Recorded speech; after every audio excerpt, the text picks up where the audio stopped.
YouTube, not sure how many parts this repairing this Marantz tape deck is going to take, but we're getting there slowly. So some parts have just come in. I have a audio tape at 3 kilohertz to help me with setting the speed. I now have an idler tire 14 by 19 by 2, which is going to go on this chap here. So we'll put that on in a second. I have a new pinch roller, which was 13 by 8 by 2, and I'm going to measure that up and we can have a look at that together. And then I have a mistake. I ordered this, which I thought was going to be a main tape wire, but completely misunderstood the measurements on this. For some reason, I thought it was 22 centimeters by half a centimeter wide, and I'm completely wrong. So it just shows you when you get these things wrong, you get these things wrong. Anyway, let's let's have a look at putting this idler tire on. I'm just going to put you down on your stand, and let's face you down. There's a bit of a shadow. Get out of the shadow. Need a bit more bench space, I think. Let's move the box out of the way. Cassette over there. So yeah, what I was trying to do was actually get a new one of those, because I didn't think this one was particularly the right size, but I'm going to have to live with it now.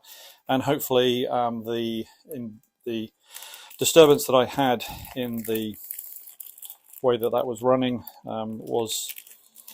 is okay. So here's the new idler tire for the front. If we just offer it up, I'm hoping that I can gently coax it in.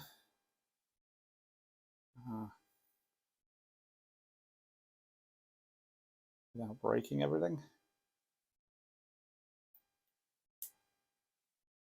Pretty close. Trapped.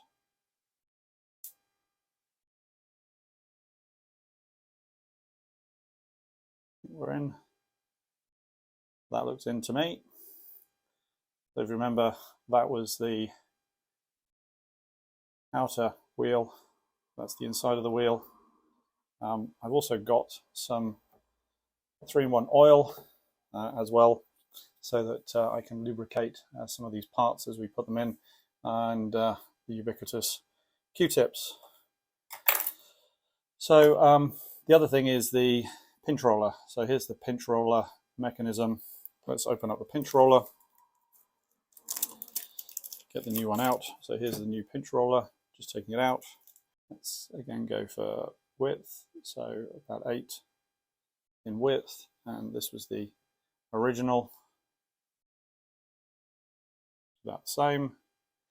And then the diameter on this one, which was around about 12.7. You didn't see that, did you? 12 points, yeah. So you can see 12.6, 12.7, and this one should be 13. Might crush it. So it's the same size. So, but it's newer, and that's what I'm going to put in. So, okay. So the idler tires, the pinch roller tire is now on here. It's got a little bit of oil on the actual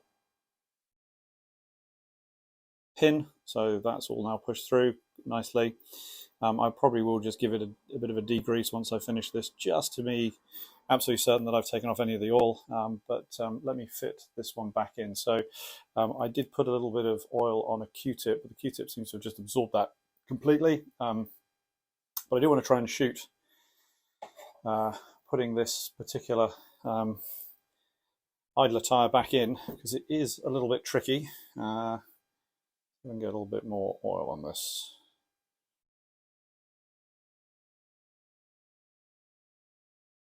Okay, so I'm just going to put some oil on that.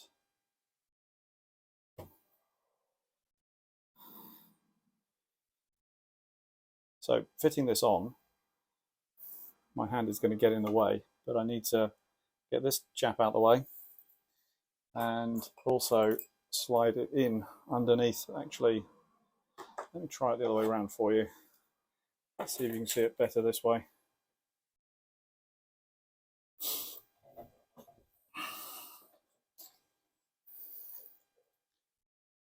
Right. So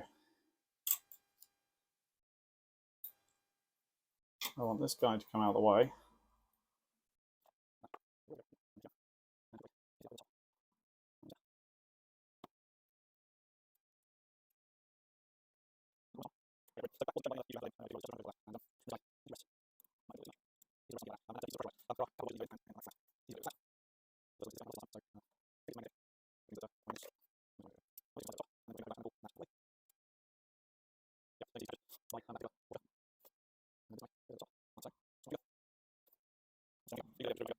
We're almost on. Okay, we're in. So that wasn't shown by any other YouTuber how to put that in.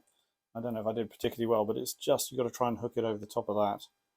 And this guy essentially rests. Might have bent it a little bit too much. He sort of rests on here like that. And that keeps the sort of pressure on it.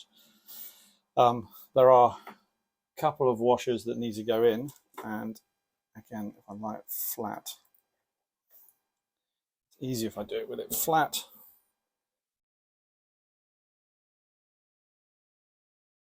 The first of them is this guy. Oh, I lost this last time, so I think it's magnetic, which means that my magnetics. No, it's not magnetic. Okay. So I'm basically just going to slide this over the top and then put my finger over that and then pull that out of the way.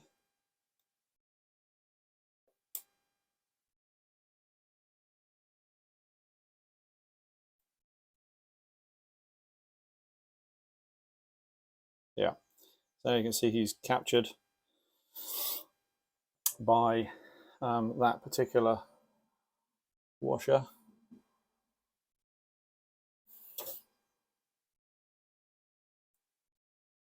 And then this guy goes over the top, like so. Just on my finger.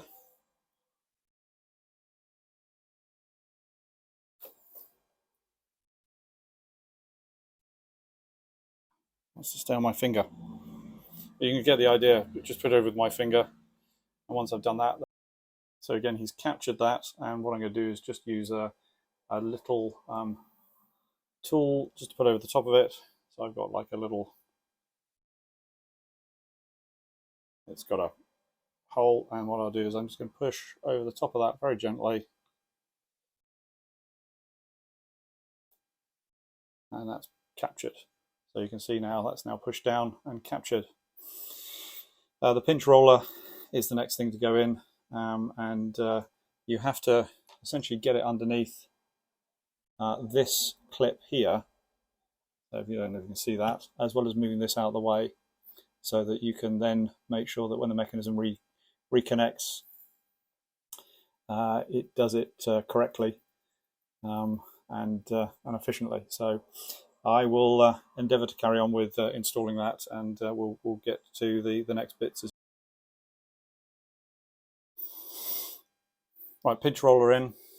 You have to remember to hook it underneath this part here. I'm just pointing with the finger of the screwdriver, and that then allows you to hook up correctly on this mechanism as you engage and disengage with the play feature on it. So if I bring up play, you'll see play will bring engage, and you can see that also that the rear idler tire also moves in at the same time to re-engage, as well as releasing this clamp mechanism up here, which stops the wheel from turning allegedly.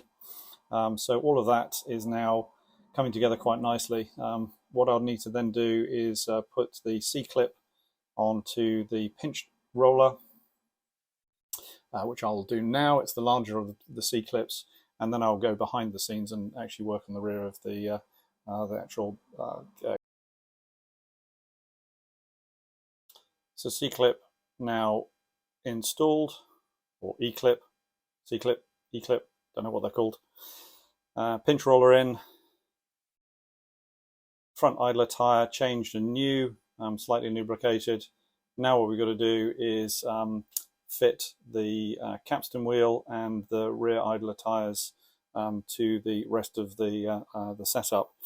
And though I've not been able to order this one, this has got an outside diameter of 20 centimeters, inside diameter, sorry, this has an outside diameter of 20 millimeters, an inside diameter of 16 millimeters, and a width or thickness of 3 millimeters. And I've not been able to source that particular tire for this purpose. Sorry, this is the one that I'm talking about. You're looking at the old idler tire that I had on the front. Right, now to the rear of the actual deck itself. So a couple of things that need to go back in. For starters, this is the cog that picks up on the sort of fast forward and rewind. So there you can see it picking up that clip, and the idea is that that detects when you have come to a stop situation. So the next part is to put on the rear mechanism to do the sort of the start and stop fast forward mechanism. So I'll be putting those bits back in. The next one to go in, which makes sense, is this one, and I just have to remember which way around this goes, but I believe it goes in like this, with a little spring clip. So it sits in like that and connects into this spindle here, and then that spring just lassos around this area here. So I will lasso that in as my next step, and then finally I have to take the motor off again, just so that I can get access to it. You can also see that I have opened up the area in here to get access to the little screw to do the adjustment for fast forward and rewind, to do with the speed adjustment, and that seems to be the Achilles heel on the design at the moment. So we'll battle on with that. So let me get some. Right, all that's all buttoned up back together. Again, E-clip, C-clip back in place. Mechanism is freely running. You can see that this is the rewind and fast forward, and all the little idler tires are picking it up. I've got 800 grit here, which is going to be what I'm going to sand down the capstan wheel with. So here's the capstan wheel. You can see there is some rough marking around it. I'm going to clean this off first, and then with the sandpaper, and then I'll work on the actual spindle with a little bit of oil. But we'll come back. Right, capstan has now been sanded. I put the little washers on. Really not sure which way around they go, so I'm going with the largest one, or the largest width one at the bottom. I'm then taking the smaller one and putting that in the middle, and then the slightly bigger one on top. I'm going to give that a little bit of a dab of oil, just to give it some lubrication at that point, making absolutely certain that the bottom of that capstan wheel gets nothing on it, because that's where the idler tire picks up, and if that doesn't get any good grip, then it's not going to drive any of the take pickup moving forward. Okay, it's all back together, and you can see the capstan wheel is in situ. You can see the two belts that are added in. We'll have a look on side profile, so you can see where the belt's at the moment. I think that belt is too narrow, but for the time being that's going to work for me. I have no idea if this is actually going to solve my problems, but I've changed the pinch roller, I've changed the idler tire on the front, and I've cleaned all the idler tyres up. We have put it all back together. So you can see here, we're all back together. Mechanism, we put it in, press play. You can see the pinch roller picks up. What I will do is I want to just make absolutely certain that there is no oil on that pinch roller. So I'm going to quickly just use a Q-tip with some isopropanol alcohol on this bit and on that bit, just to clear that off, just to make absolutely certain that everything's okay, and we will try it. Okay, it's all buttoned up now. With this particular tape, it struggles with rewind, but on the others that I've been playing, so I've been playing Nirvana and all the other kind of old tapes, and they seem to be working okay. Let me just play you the audio tone. So this is just a... I'm going to put that on, hit start, get it to 1%.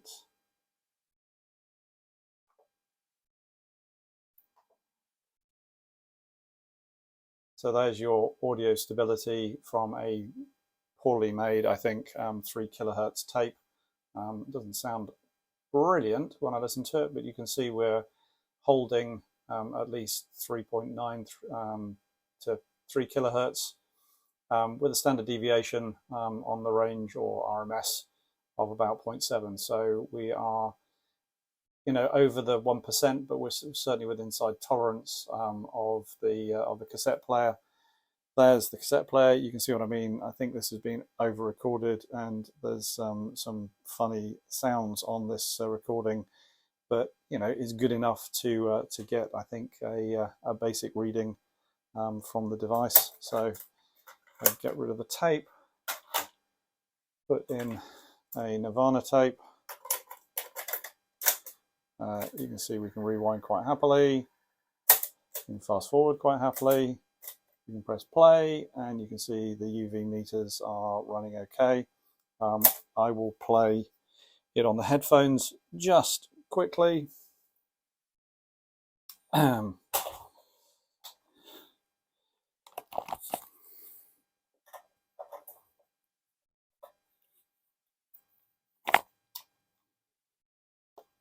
So I put my hair around here.